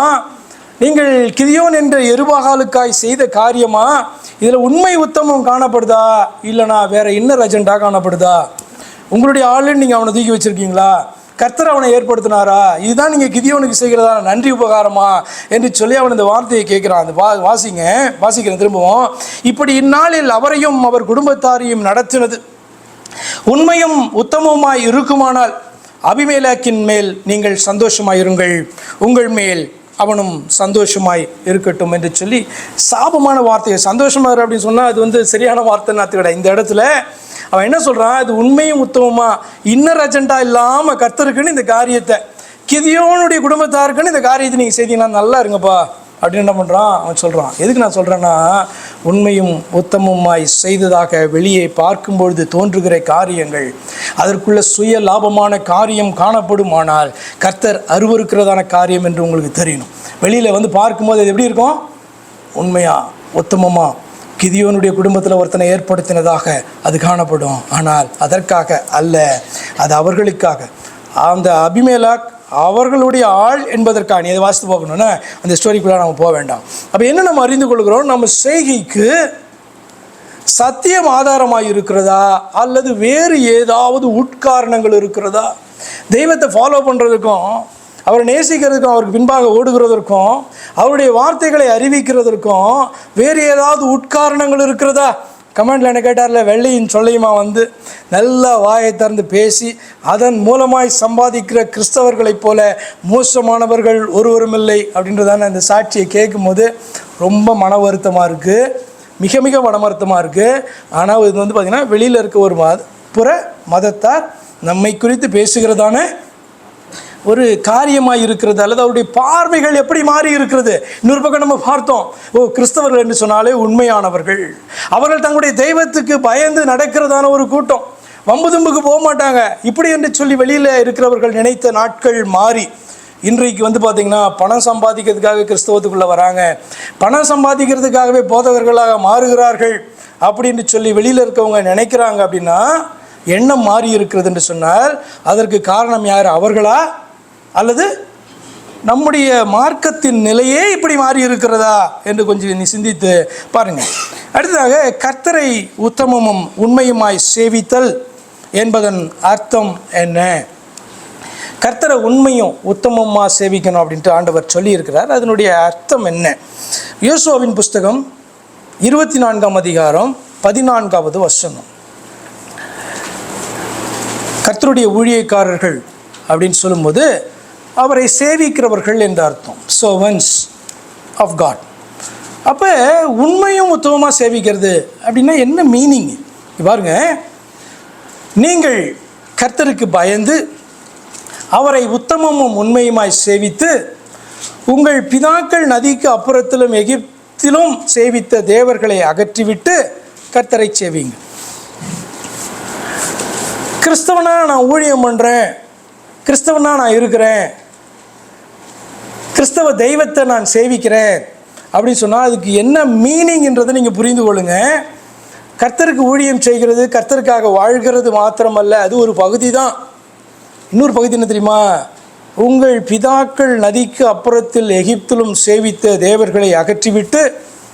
இப்போ நம்ம இதை வாசிக்கும் போது, ஒரு இஸ்ரவேல் மனுஷன் வாசிக்கும் போது அவனுக்கு இது புரியும், அவனுடைய ஹிஸ்ட்ரியிலேருந்து அவனுக்கு புரியும். நமக்கு எப்படி? எங்கள் அப்பா, எங்கள் அம்மா, எங்கள் தாத்தா, எங்கள் பாட்டி, எங்கள் ஊரில் அந்த தெய்வம் முன்னாடிலாம் காணப்பட்டிருக்குல்ல, அந்த தெய்வத்தெல்லாம் அகற்றி விட்டு கர்த்தரை சேவிக்கிறது தான் கர்த்தரை உத்தமமும் உண்மையுமா சேவிக்க. நான் கிறிஸ்டியன் ஆகிட்டேன், இந்த வேதத்தினுடைய தெய்வத்தை நான் அறிந்து கொண்டேன், அவருக்கு நான் இன்றைக்கி ஊழியம் பண்ணுறேன் அப்படின்றது எப்பொழுது உண்மையும் உத்தமமான ஊழியமாக பார்க்கப்படுகிறது என்று சொன்னால், நீ மற்ற தெய்வங்களை உன்னுடைய வாழ்க்கையிலிருந்து நீ அகற்றிவிட்டு இந்த கர்த்தரை சேவிப்பாயானால் அது எவ்வளமாய் பார்க்கப்படுகிறது என்றால், கர்த்தரை உத்தமமும் உண்மையுமாய் சேவிக்கிறாய் என்பதை அது குறிக்கிறது. உத்தமமும் உண்மையுமாய் இருப்பதை தேவன் நம்மிடத்தில் எதிர்பார்க்கிறார். Be good and faithful. புதிய ஏற்பாடு புஸ்தகத்தில் ஆண்டவராய் இயேசு கிறிஸ்து பேசும்போது இந்த வார்த்தை சொல்லப்பட்டிருக்கும். மத்தேயு 25ஆம் அதிகாரம் 21வது வசனம். மத்தேயு 25:21 எப்படி வாசிக்கிறீங்க? அவனுடைய எஜமான் அவனை நோக்கி, ஓமையின் மூலமாய் கர்த்தர் வந்து அநேக காரியங்களை கற்றுக் கொடுத்ததை போல இங்கேயும் கற்றுக் கொடுக்கிறார். அவனுடைய எஜமான் அவனை நோக்கி, அந்த ஊழியக்காரனை பார்த்து, நல்லது உத்தமமும் உண்மையுமான ஊழியக்காரனே, கொஞ்சத்திலே உண்மையாய் இருந்தாய், அநேகத்தின் மேல் உன்னை அதிகாரியாக வைப்பேன், உன் எஜமானுடைய சந்தோஷத்தில் பிரவேசி என்றான். அப்போ பழைய ஏற்பாடு புத்தகமாக இருந்தாலும் சரி, புதிய ஏற்பாடாக இருந்தாலும் சரி, வேதம் முழுவதும் சொல்லிக் கொடுக்குற ஒரு காரியம், தேவனை சேவிக்க வேண்டுமானால், அவரை உண்மையும் உத்தமமாய் சேவிக்க வேண்டுமானால், அவரை அன்றி மற்ற எல்லாவற்றையும் தெய்வம் என்று சொல்வதை விட்டு, நம்புவதை விட்டு உன்னுடைய வாழ்க்கையில் அவர் என்ன பண்ணோம்? ஃபாலோ பண்ணோம். அப்போ தான் அவருடைய கட்டளை எப்படி நடக்கிற என்று சொல்லி அர்த்தம். அப்போ தான் கடைசி நாட்களில் இப்படிப்பட்ட ஒரு சாட்சியை கேட்க முடியும். நல்லது உத்தமமும் உண்மையும் உள்ள ஊழியக்காரனே, உன்னுடைய எஜமானுடைய சந்தேகத்தில் போனா உன்னுடைய எஜமான் கூட வந்து வாழு, அதாவது தெய்வத்து கூட வந்து வாழு, பரலோகத்தில் வாழு என்று சொல்லி அர்த்தம். கர்த்தர் உங்கள் தெய்வமானார். யோசுவா தான் சொன்னான் 24:14. ஆண்டவராகிய இயேசு கிறிஸ்து மத்தேயு 25:21 சொன்னார், உத்தம உண்மையுமான ஊழியத்தை, எந்த ஊழியத்தை செய்தாலும் நீங்கள் இப்படி செய்ய வேண்டும் என்று சொன்னார். அப்போ கர்த்தர் உங்கள் தெய்வமானால் அவரிடத்தில் உத்தமமும் உண்மையுமாய் நடந்து கொள்ளுங்க. அதுதான் மத்தேயு 25:21 சொல்லுகிறது. கர்த்தர் உங்கள் தெய்வமானால், கர்த்தர் உங்கள் தெய்வமானால் அவர் ஒருவரையே தொழுது கொள்ளுங்கள். ஆலோசனை வேளையில் கூட பார்த்தோம், கர்த்தர் தேவனாகிய கர்த்தர் ஒருவரே கர்த்தர், அவர் ஒருவரை தான் தொழுது கொள்ள வேண்டும். அவர் ஒருவர் என்று தான், ஐ ரிப்பீட், அவர் ஒருவர் என்று தான் சொல்ல வேண்டும். தேவன் ஒருவர் என்று தான் சொல்ல வேண்டும். அப்போ கர்த்தர் உங்கள் தெய்வமானால் அவர் ஒருவரையே தொழுது கொள்ளுங்கள். 1 சாமுவேல் புஸ்தகம் எடுத்து வாசிக்க வேண்டாம். 7ஆம் அதிகாரம் 3-4 வசனங்களை வாசிக்கிறோம். உன் தேவனாகிய கர்த்தர் ஒருவரையே தொழுது கொள்ள வேண்டும். மத்தேயு 4ஆம் அதிகாரத்தில் சொல்லப்பட்டிருக்கு. லூக்கா 4ஆம் அதிகாரத்தில் சொல்லப்பட்டிருக்கு. உன் தேவனாகிய கர்த்தர் ஒருவரையே என்ன பண்ணணும்? நீ பணிந்து கொள்ளணும். அவர் ஒருவரை தான் தொழுது கொள்ளணும். 1 பேதுரு 1ஆம் அதிகாரம் 17ஆவது வசனத்தில் பேதுரு சொல்கிறாரு, நியாயாதிபதி உங்களை நியாயம் விசாரிக்கிறவரை நீங்கள் பிதாவாக தொழுது கொள்ளுகிறபடியால். உங்களை நியாயம் விசாரிக்கிறதான தெய்வத்தை நீங்கள் என்னன்னு சொல்லணும்? உங்களுடைய பிதான்னு சொல்லி அவரை நீங்கள் தொழுது கொள்ள வேண்டும். 1 கொரிந்தியர் 1ஆம் அதிகாரம் 2வது வசனம் சொல்லுகிறது, கர்த்தராகிய இயேசு கிறிஸ்துவை, அப்படி பேர் என்ன? பிதாவை தொழுது கொள்ளணும், நியாயம் விசாரிக்கிறதை தொழுது கொள்ள வேண்டும். தேவனாகிய கர்த்தர் ஒருவரையே தொழுது கொள்ள வேண்டும். அவருடைய பேர் என்ன? வேதம் சொல்லுகிறது 1 கொரிந்தியர் 1:2, இயேசு கிறிஸ்துவை தொழுது கொள்ள வேண்டும். அல்லேலூயா. கர்த்தர் உங்கள் தெய்வமானால் அவர் ஒருவரையே தொழுது கொள்ளுங்கள். கர்த்தர் உங்கள் எஜமானனானால் உத்தமமும் உண்மையுமாய் அவரை சேவியுங்கள். இதான் யோசுவா சொல்லி கொடுத்தாரு. யோசுவா 24:14. யாருக்கு ஊழியம் செய்யணும்? கிறிஸ்தவர்கள் யாருக்கு ஊழியம் செய்யணும்? இந்த வேத வார்த்தைகளை பெற்றவர்கள் என்று சொன்னால், கர்த்தர் உங்கள் தெய்வம் என்றால் உத்தமும் உண்மையுமா அவர் ஒருவரையே சேவிக்கணும். கர்த்தர் உங்கள் பிதாவானால் அவருக்கு உண்மையுள்ள பிள்ளைகளாய் நடந்து கொள்ளுங்க. ஹல்லேலூயா. கர்த்தர் நம்முடைய பிதாவா? இந்த தீர்க்கதரிசி ஏசாயா தீர்க்கதரிசி 63ஆம் அதிகாரம் 16வது வசனத்தில் தேவனால் ஏவப்பட்டு அந்த மனுஷன் பேசுகிறாரு. தேவரீர் எங்கள் பிதாவாய் இருக்கிறீர், ஆபிரகாம் எங்களை அறியான். அதாவது மாம்ச பிரகாரமான பிதாவாகிய ஆபிரகாம் எங்களை பார்க்கல, நாங்களும் அவரை பார்க்கல. இஸ்ரவேலுக்கு நாங்கள் அறியப்பட்டவர்கள் அல்ல. அதாவது யாக்கோபு என்கிறதான எங்கள் தகப்பனை நாங்கள் அறியோம், அவருடைய வழியில் வந்திருக்கிறோம், அவருக்கும் எங்களை தெரியாது. ஏனென்று சொன்னால் அவருக்கு பின்பு அநேக சந்ததிகளை கடந்து வாழ்ந்து கொண்டிருக்கிறோம். கர்த்தாவே, நீர் எங்கள் பிதாவும் எங்கள் மீட்பருமாய் இருக்கிறீர். கர்த்தாவே, நீர் தான் எங்கள் பிதா, நீர் தான் எங்களுடைய ஆத்மாவை மீட்கிற தெய்வம். இது பூர்வ காலம் முதல் உம்முடைய, என்ன அர்த்தம்? இது பூர்வ காலம் முதல் உம்முடைய நாமம் அப்படின்னா எங்களுடைய பிதா நடுவுலலாம் சேஞ்ச் ஆகிடலை. ஃப்ரம் த பிகினிங் எங்களுக்கு ஒரே தெய்வம் தான், ஒரே பிதா தான், எங்களுக்கு ஒரே ஆண்டவர் தான். அது யார் அப்படின்னா கர்த்தர் அப்படின்னு சொல்கிறார். அடுத்தது ஏசாயா 64ஆம் அதிகாரம் 8வது வசனம், இப்போதும் கர்த்தாவே, நீர் எங்களுடைய பிதா, நாங்கள் களிமண், நீர் எங்களை உருவாக்குகிறவர், நாங்கள் அனைவரும் உமது கரத்தின் கிரியை. கர்த்தாவே, நீர் எங்கள் பிதாவாய் இருக்கிறீர், நாங்களோ களிமண், நீர் எங்களை உருவாக்குகிறவராய் இருக்கிறீர், நாங்கள் உம்முடைய கரத்தின் கிரியை. அர்த்தம் என்ன தெரியுமா? கர்த்தர் என்று சொல்லுகிறவர் எங்களுடைய பிதா, எங்களை உண்டாக்கின ஒரே தெய்வம் என்று பார்த்தீங்க அப்படின்னு சொன்னால் அவர்கள் சொல்லுகிறார். நீங்கள் யாரால் பெற்றெடுக்கப்பட்டீர்களோ அவர்தான் உங்களுடைய பிதா. மாம்ச பிரகாரமாக அவர்கள் சொல்லுகிறார்கள் ஆபிரகாமுடைய பிள்ளைகள் தான், யாக்கோபாகிய இஸ்ரவேலின் பிள்ளைகள் தான். ஆனால் அவர்களை நாங்கள் அறியோம், அவர்கள் எங்களை அறியார்கள். ஆனால் எங்களுக்கு ஒன்று தெரியும், எங்களுடைய தெய்வம் யார் என்று தெரியும். அவர்தான் எங்களுடைய பிதா. பூர்வ காலம் முதல் அதுதான் அவருடைய நாமம். என்ன அர்த்தம்? ஏசாயா 9:6 சொல்லுகிறது, நமக்கு ஒரு குமாரன் கொடுக்கப்படுவார், ஒரு பாலகன் பிறப்பார். அவர் யார் அப்படின்னு சொன்னால் வல்லமை உள்ள தேவன், நித்திய பிதா. என்னென்னைக்கும் பிதா அப்படின்னு சொன்னால் அவர் யார்? கர்த்தர் என்கிறவர் தான். ஒரு குமாரன் கொடுக்கப்பட்டார், பாலகன் பிறந்தார். அவர் யார் அப்படின்னா நித்திய பிதா. கர்த்தர் உங்கள் பிதாவானார் அவருக்கு உண்மையுள்ள பிள்ளைகளாக நடந்து கொள்ளுங்க. ரொம்ப சிம்பிளுங்க. ஏன்னா யாரால் நீங்கள் பிறந்தீர்களோ அவருடைய பிள்ளைகள். நீங்கள் யோவான் 1ஆம் அதிகாரத்தில் 10, 11, 12 வசனங்களில் பார்க்கிறோம். அவருக்கு சொந்தமானதில் அவர் வந்தார் அப்படின்னா என்ன அர்த்தம்? ஏற்கனவே இது எல்லாமே அவருடையது, நாமும் அவருடையவர்கள் தான், நமக்கு அவரை தெரியல. சொந்தமானதில் வந்தார், ஆனால் சொந்தமானவர்கள் அவரை ஏற்றுக்கொள்ளலை. அடுத்த வசனம் சொல்லுது, அவருடைய நாமத்தில் அவரை யார் என்று அறிந்து செய்தி சொல்லப்படுதில்ல, அறிந்து அப்படி நாமத்தின் மேல் விசுவாசம் உள்ளவர் எத்தனை பேர்களோ அத்தனை பேர்களும் அவரை ஏற்றுக்கொண்டவர் எத்தனை பேரும் அவருடைய பிள்ளைகள் ஆகும்படி அதிகாரம். யாரால் பிறந்தீங்க? யாருடைய நாமத்தினால பிறந்தீங்க? அடுத்த வசனம் சொல்லுகிறது, அவர்கள் புருஷ சித்தத்தினாலே மனுஷ சித்தத்தினாலே இரத்தத்தினாலே அவர்கள் பிறவாமல். அப்போ தேவனால் பிறந்தவர்கள் தேவனுடைய பிள்ளைகள். நீங்கள் யாரால் பிறந்தீர்கள்? 1 பேதுருவின் புஸ்தகம் 1ஆம் அதிகாரம் 23வது வசனத்திலிருந்து நீங்கள் பார்க்கும் பொழுது, அழிவுள்ள வித்தினாலே அல்ல, என்றென்றைக்கும் நிற்கிறதும் ஜீவன் உள்ளதுமான தேவ வசனமாகிய அழிவில்லாத வித்தினாலே மறுபடியும் ஜனிப்பிக்கப்பட்டிருக்கிறீர்களே, மறுபடியும் பிறந்திருக்கிறீர்களே. மாம்சமெல்லாம் புல்லை போலவும் மனுஷருடைய மகிமையெல்லாம் புல்லின் பூவை போலவும் இருக்கிறது. புல் உலர்ந்து அதன் பூவும் உதிர்ந்தது. அதாவது மனுஷனுடைய வித்தினாலே, மாம்ச வித்தினாலே பிறக்கிறதான அந்த சரீரம் அழிந்துவிடும். அதுதான் அந்த வசனுடைய அர்த்தம். ஆனால் கர்த்தருடைய வார்த்தை என்கிற வித்தினாலே, சத்தியத்தினாலே பிறக்கிறதான மனுஷன் அவன் அழிந்து போவதில்லை, நித்திய ஜீவனை அடைகிறான். அதுக்கு 25 வசனம், கர்த்தருடைய வசனமோ என்றென்றைக்கு நிலைத்திருக்கும். 23 பார்க்குறோம், அழிவுள்ள வித்தினாலே அல்ல, என்றென்றைக்கும் நிற்கிறதும் ஜீவன் உள்ளதுமான தேவ வசனமாகிய அழிவில்லாத வித்தினாலே மறுபடியும் ஜனிப்பிக்கப்பட்டிருக்கிறீர்களே. அப்போ எந்த வித்தினாலே பிறந்திருக்கிறீங்க? தேவனுடைய சத்தியம் என்கிற வசனத்தினாலே பிறந்திருக்கிறீர்கள். அதை சொல்லுகிறது வசனம், கர்த்தருடைய வசனமோ. அப்போ கர்த்தரால் பிறந்திருக்கிறோம். எப்படி பிறந்திருக்கோம்? கர்த்தருடைய வசனம் என்கிற வித்தினாலே பிறந்திருக்கிறோம். 1 பேதுரு அந்த 1ஆம் அதிகாரம் 25ஆம் வசனத்தை வாசிக்கிறோம். உங்களுக்கு சுவிசேஷமாய் அறிவிக்கப்பட்டு வருகிற வசனம் இதுவே. அப்போ உங்களை ஜனிப்பிக்கிறதான வசனம் கர்த்தருடைய வாயிலிருந்து புறப்பட்டதான வசனம். அதை தான் வித்து, சீட் என்று சொல்லி வேதம் சொல்லுகிறது. அப்போ கர்த்தர் நம்முடைய பிதா என்று சொல்லுகிறதனுடைய அர்த்தம் என்ன அப்படின்னு சொன்னால், கர்த்தர் தான் நம்மை உண்டாக்கினார். அவர் ஒருவர். அவர் தான் நமக்காக இந்த பூமியில் மனிதனாக அவர் வெளிப்பட்டார், மனுஷகுமாரனாக காணப்பட்டார். அவருடைய பேர் இயேசு கிறிஸ்து என்று அறிவிக்கப்பட்டிருக்கு. அதனால்தான் அவருடைய நாமத்தை தொழுது கொள்ள வேண்டும் என்று சொல்லப்பட்டிருக்கிறது.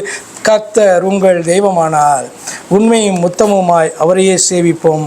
கர்த்தர் நம்முடைய பிதாவானால் அவருடைய பிள்ளைகளாக வாழ்வோம், கற்றுக்கொள்வோம், அவருடைய வார்த்தைகளை மற்றவர்களுக்கு அறிவிப்போம். எங்களை அன்பாய் நேசிக்கிற எங்கள் பரிசுத்த பிதாவே, தர்மையான வேலைக்காய் நன்றி செலுத்தும் ஆண்டவரே. யோபு பக்தன் சொல்லுகிறதை போல ஆண்டவரே, மனம் சொல்லுகிறதை அறிக்கை செய்கிறது அல்ல, சத்தியத்தின்படி என் மனம் பேசுகிறதா என்று அறிந்து அதை அறிக்கை செய்ய வேண்டும் என்கிற காரியத்தை கற்றுக் கொடுத்தீங்க. ஒரு மனுஷனுடைய அறிக்கையிலிருந்து அவன் எப்படிப்பட்டவன் என்கிறது வெளிப்படுகிறது என்பதை கற்றுக் கொடுத்தீர்.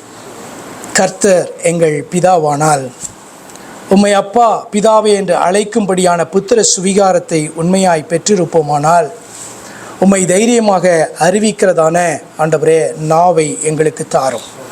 இன்னும் இது புரியவில்லை என்று சொன்னால் ஆண்டவரே எங்களுக்கு இன்னும் கற்றுக் கொடுப்பீராக. அநேக வருஷங்களாய் வந்து கர்த்தராகிய உம்முடைய வார்த்தைகளை கேட்டு உம்முடைய வசனங்களை தாவே அநேக முறை செவி கொடுத்து அநேக செய்திகளை இதை குறித்து கேட்ட பின்பும் எங்களுடைய வாய் அறிக்கை செய்ய தயங்குகிறது என்று சொன்னால் ஆண்டவரே, நீரே எங்களை ஆராய்ந்து பார்ப்பீராக, நீரே எங்களை நியாயம் விசாரிப்பீராக. உம்முடைய பிள்ளைகளாகி எங்கள் மீது இரக்கம் பாராட்டி ஆண்டவரே, நீர் எங்களுக்கு கற்றுக் கொடுக்கிற விதமாய் கற்றுக் கொடுப்பீராக. முதலாவது கர்த்தாவே, இந்த உலகத்துக்கும் மற்றவர்களுக்கு முன்பாக உண்மையும் உத்தமமாக நாங்கள் ஜீவிக்கிறோம் என்பதை வெளி காண்பிப்பதற்கு முன்பாக எங்கள் தேவனாகிய கர்த்தருக்கு முன்பாக உம்முடைய சமூகத்திலே உண்மையும் உத்தமம் உள்ள பிள்ளைகளாக நாங்கள் காணப்பட கர்த்தர் எங்கள் ஒவ்வொருவருக்கும் உதவி செய்வீராக.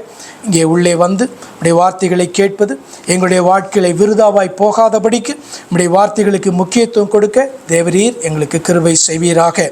ஒரு ராஜாவாய் இருந்தாலும் அவனுக்கு ஆண்டவர் கொடுத்த கட்டளை, ஒரு பிரதியை எடுத்து என்னுடைய வார்த்தைகளை ஜீவனுள்ள நாளெல்லாம் நீ வாசித்து கர்த்தராகிய உமக்கு பயப்படும் பயத்தை கற்றுக்கொண்டு அதற்கு கீழ்ப்படிய வேண்டும் என்று சொல்லுகிறதான ஒரு ஆலோசனையை கட்டளையாக நீர் வைத்ததை இந்த நாளில் தியானித்து பார்த்தோம். நாங்கள் இந்த சாலமோனை பார்க்கிலும் பெரியவர்கள் அல்ல, ஞானம் நிறைந்தவர்கள் அல்ல, வெளிப்பாடுகளை பெற்றவர்கள் அல்ல. ஆனாலும் எங்களையும் தேவன் நேசித்தபடினால் இந்த வேத வார்த்தைகளை எங்களுக்கு முன்பாய் கொண்டு வந்தீங்க. அதற்காக நாங்கள் உமக்கு நன்றி செலுத்துகிறோம், எங்களை தாழ்த்துகிறோம். கர்த்தராகிய இயேசு கிறிஸ்துவின் நாமத்தில் ஜெபிக்கிறோம், அருமை பிதாவே, ஆமென். என் ஆத்துமாவே கர்த்தரை ஸ்தோத்திரி, என் முழு உளமே பரிசுத்த நாமத்தை ஸ்தோத்திரி. என் ஆத்துமாவே கர்த்தரை ஸ்தோத்திரி, கர்த்தர் செய்த சகல உபகாரங்களையும் மறவாதே, ஆமென். நம்முடைய கர்த்தராகிய இயேசு கிறிஸ்துவுடைய கிருபையும் தேவனாகிய இவருடைய அன்பும் அவருடைய பரிசுத்த ஆவியின் ஐக்கியமும் இன்னும் சதா காலங்களிலும் உங்கள் அனைவரோடும் கூட இருப்பதாக. ஆமென்.